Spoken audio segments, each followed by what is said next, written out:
Alors, les amis, présentement, nous sommes dans le site web officiel de la dite bourse d'études.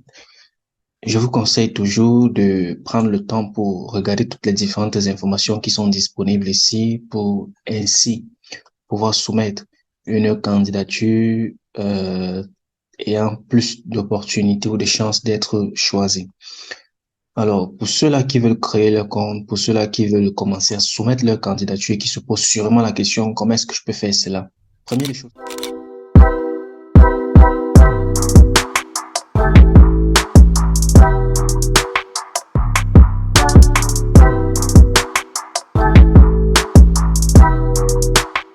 Dans le site, vous avez les deux langues. La première est la langue anglaise et la deuxième est la langue turque.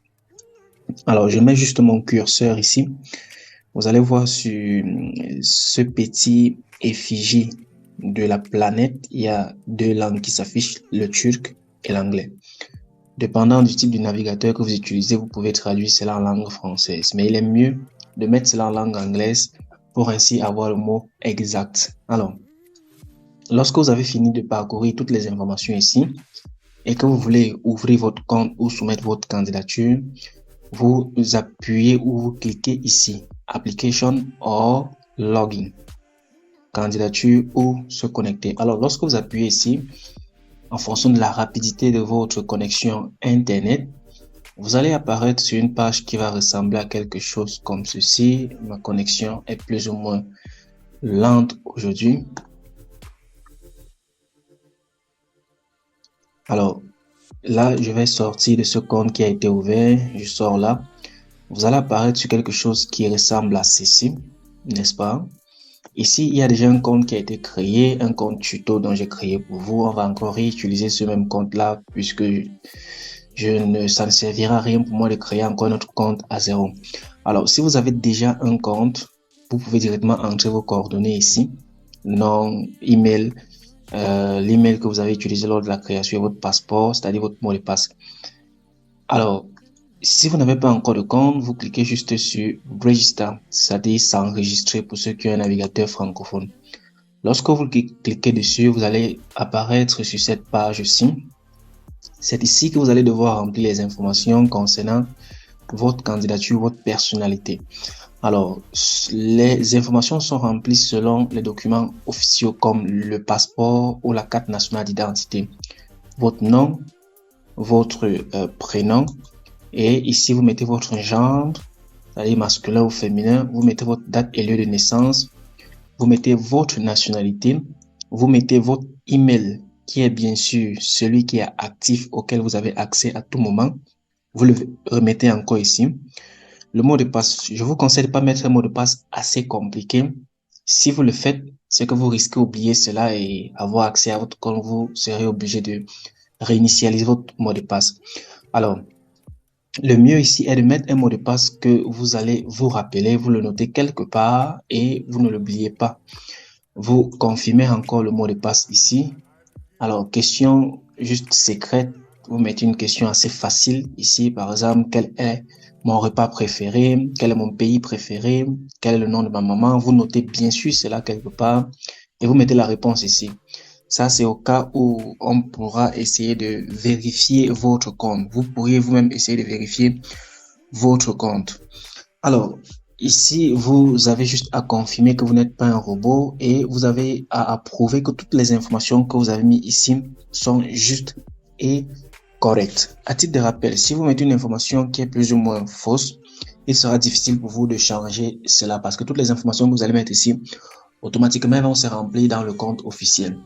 Alors, lorsque vous avez mis toutes ces informations-là, vous cliquez sur Save. Il y a un email d'activation qui vont vous envoyer dans votre boîte email. Vous repartez dans votre boîte email. Vous allez recevoir un email de la Turquie Boursalari. Vous cliquez sur le lien qui va apparaître dans l'email pour activer votre compte. Et lorsque vous avez cliqué automatiquement, le compte est activé. Vous revenez maintenant donc sur cette page-ci. Vous faites entrer votre boîte email telle qu'elle est écrite. Vous faites entrer votre mot de passe. Et puis, vous appuyez sur Login, c'est-à-dire se connecter. Alors, lorsque vous avez appuyé sur se connecter, il y a une autre page là maintenant qui va s'afficher. Cette page-ci concerne votre compte de candidature. Voici le compte de candidature. Il est conseillable de prendre une candidature avec un ordinateur et non un téléphone. Alors, ici, vous avez toutes les instructions qui sont données. Vous voyez, vous avez un point d'exclamation ici en rouge et vous avez un autre ici en jaune. En jaune, jaune, jaune. Ce qui est en rouge est obligatoire pour soumettre votre candidature de manière complète. Tous les points d'exclamation en rouge doivent être remplis et être crochetés de 2 crochets bleus, de couleur bleue. Ce qui est en jaune, c'est pas une obligation. Si vous n'avez pas peut-être une expérience professionnelle, vous n'êtes pas obligé de remplir cela. Mais toutefois, ceux qui sont en rouge, je le répète, doivent être en 2 crochets bleus. Alors, dans le compte, vous avez l'opportunité de pouvoir traduire cela en langue française ou en langue anglaise ou en autre langue. Vous voyez, il y a plusieurs langues ici. Française, anglaise, toutes les langues sont mentionnées là. Vous pouvez traduire cela. Mais on va essayer de traduire cela en français puisque je fais cette vidéo en langue française. Alors, lorsque vous avez traduit cela en français, bien sûr, il y aura d'autres parties qui seront originellement en langue anglaise. Je pense que c'est venu ici, mon navigateur a traduit cela en langue française. Donc, on va réessayer ça comme ça, sans l'assistance du navigateur. Alors, c'est toujours revenu en langue. On va se reconnecter. Désolé pour cela. On remet cela en langue française. Le site est saturé. Vous voyez, parce qu'il y a assez de candidatures qui sont soumises en cette période-ci de par le monde. Donc, assurez-vous de soumettre une bonne candidature à temps. Surtout pas de précipitation. Vous avez jusqu'au 20 février pour pouvoir compléter votre candidature. Alors, dans cette première partie renseignements personnels, vous allez devoir remplir votre demi-carte photo professionnelle, pas avec un téléphone. Vous remplissez vos informations d'identité ici. Lorsque vous voulez remplir, qu'est-ce que vous cliquez sur éditer? Lorsque vous cliquez sur éditer, vous allez apparaître ici. Vous remplissez vos informations, date, lieu de naissance, demi-carte photo professionnelle, ville de naissance, pays de naissance, type de pièce d'identité. Si vous soumettez avec une CNI, carte nationale d'identité ou un passeport, vous les mettez ces numéros ici. Vous scannez votre CNI ou votre passeport et vous le faites entrer ici. Si vous possédez la nationalité d'un autre pays, vous le mentionnez ici là et sûrement vous aurez un endroit pour choisir cette nationalité et joindre le passeport de ce pays-là. Alors, appartenance religieuse, sur cette partie-ci, vous choisissez juste votre religion ici. Si vous êtes handicap, vous choisissez cela ici. Si vous n'allez pas, vous laissez cela vide. Ici, on a quoi? L'ethnicité. Donc, vous avez autant d'ethnicité de par le monde. Vous choisissez cela ici. Et lorsque vous avez fini cette partie-ci, vous cliquez sur enregistrer. Nous, si on clique sur enregistrer ici, tout ça va montrer en rouge parce qu'il y a des places obligatoires. Voilà. Vous allez voir, ils nous disent qu'il y a 5 endroits qu'on n'a pas remplis, qui doivent être remplis de manière obligatoire. Tout ce qui est en rouge là est une obligation. Alors, lorsque vous avez fini, vous cliquez sur enregistrer.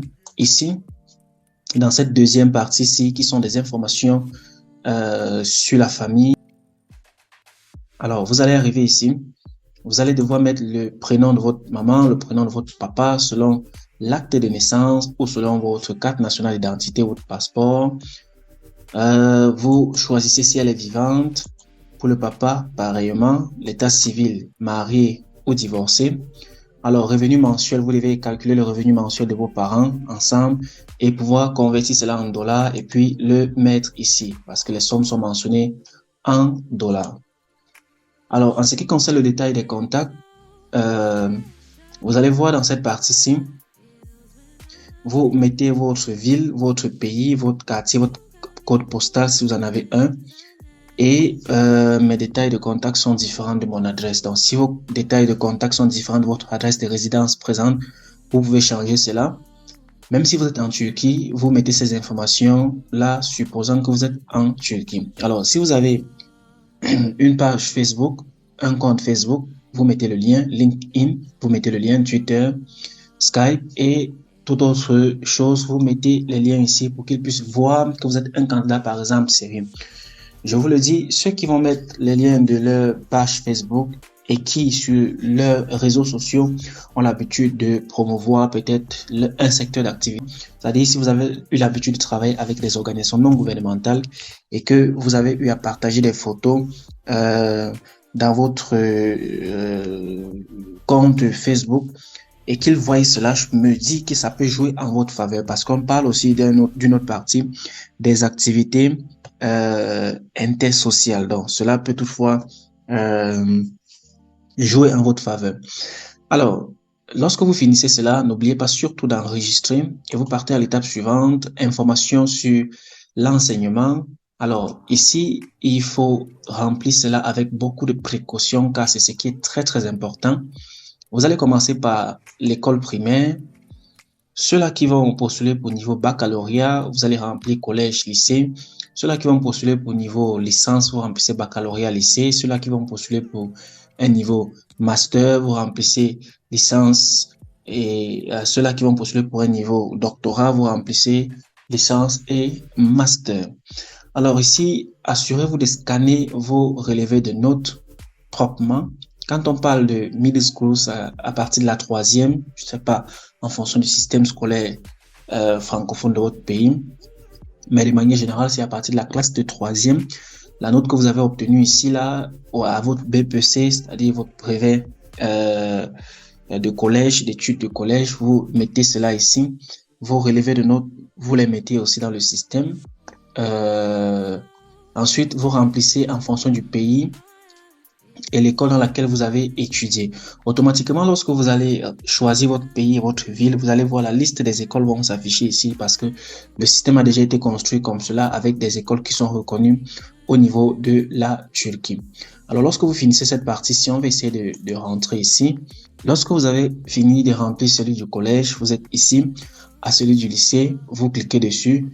Si vous ne remplissez pas ces deux parties-ci, ceci ne pourra pas s'ouvrir. Donc, assurez-vous de remplir du collège au lycée, premier cycle, deuxième cycle, en fonction du programme de formation ou du niveau de formation auquel vous voulez postuler. Il est à rappeler ici, élément très important, ceux qui vont postuler pour un niveau PhD sont dans l'obligation de faire traduire leurs documents en langue turque ou en langue anglaise et de les faire certifier par un notaire légalisé. Donc, c'est très important ce point-ci. Si vous postulez pour un niveau doctorat, les documents doivent être traduits en langue turque ou en langue anglaise. Ceux qui postulent pour un niveau master, c'est pas une obligation. L'information sur la langue, si vous avez des certificats de langue et que vous les maîtrisez, si vous en avez cela, vous mettez cela dans le système. Vous remplissez vos langues maternelles, les informations sur vos langues maternelles, vous les choisissez ici dans le système. Si vous avez un certificat de langue anglaise obtenu quelque part, vous le mettez dans le système. Si vous êtes déjà en Turquie et que vous avez peut-être fait déjà 1 an de langue anglaise et que vous avez un certificat de langue anglaise, vous le mettez aussi dans le système à cette partie-ci. C'est-à-dire si vous connaissez peut-être l'anglais, le turc à un certain niveau, si vous avez peut-être votre B1, B2, ainsi de suite, vous le mettez dans le système. Et ensuite, vous vous assurez d'enregistrer cela. Alors, information, expérience professionnelle, si vous avez fait des stages, si vous, par exemple, vous travaillez avec une entreprise, vous introduisez cela dans le système, vous construisez votre CV professionnel, bien sûr, vous le mettez dans le système. Alors, lorsque vous finissez cela, vous enregistrez. Qualification académique, si vous avez des certificats internationaux tels que le GRE, le GRAD, le SAT, n'hésitez pas surtout de bien le scanner et de le mettre aussi dans le système. Si vous n'en avez pas, c'est pas une obligation. Je le répète encore, tous ceux qui sont en exclamation jaune, point d'exclamation jaune, ne sont pas une obligation. Alors, lorsque vous partez à l'activité sociale, si vous avez eu à travailler pour des ONG, ou si vous avez eu à gagner des primes de reconnaissance et tout ce qui va avec, vous les scannez et vous les mettez cela dans le système. Si vous avez eu à travailler sur des projets ou obtenir des certificats, vous les mettez cela dans le système. Expérience en Turquie. Est-ce que vous êtes déjà venu en Turquie? Est-ce que vous êtes en Turquie? Est-ce que vous avez quelqu'un en Turquie? Est-ce que vous avez une famille en Turquie? C'est de ça qu'il s'agit ici là. Si vous êtes en Turquie, vous pouvez directement mettre votre yabancı numarası, c'est-à-dire numéro d'étranger en Turquie. Si vous avez quelqu'un ici en Turquie, peut-être qui a bénéficié de cette bourse d'études là, vous mettez toutes ces informations sur cette partie-ci. Alors, lorsque vous avez fini, vous regardez votre candidature. Bien sûr, vous n'auriez pas encore soumis votre candidature si vous n'avez pas rempli toutes les informations. Et lorsque vous finissez de remplir toutes les informations, n'hésitez pas, ne faites pas cette erreur-là de ne pas soumettre votre candidature. À la page d'accueil, il y a tous les types de bourses qui sont disponibles, c'est-à-dire licence, master, doctorat et recherche. Alors, à tout début, lorsque vous voulez soumettre pour une bourse d'études, vous venez juste ici, là, vous cliquez, si vous voulez par exemple soumettre pour licence, vous cliquez sur poser ma candidature et le système va s'ouvrir, vous allez commencer à poser votre candidature. Si vous voulez par exemple soumettre pour un niveau master, vous cliquez sur master, le système va s'ouvrir, vous allez commencer à poser votre candidature. Pareil pour ceux-là qui vont postuler pour niveau doctorat et niveau recherche. Alors, je pense que on va s'arrêter là pour cette vidéo. Si c'était tout pour cette vidéo explicative de comment bien créer son compte et comment bien soumettre sa candidature.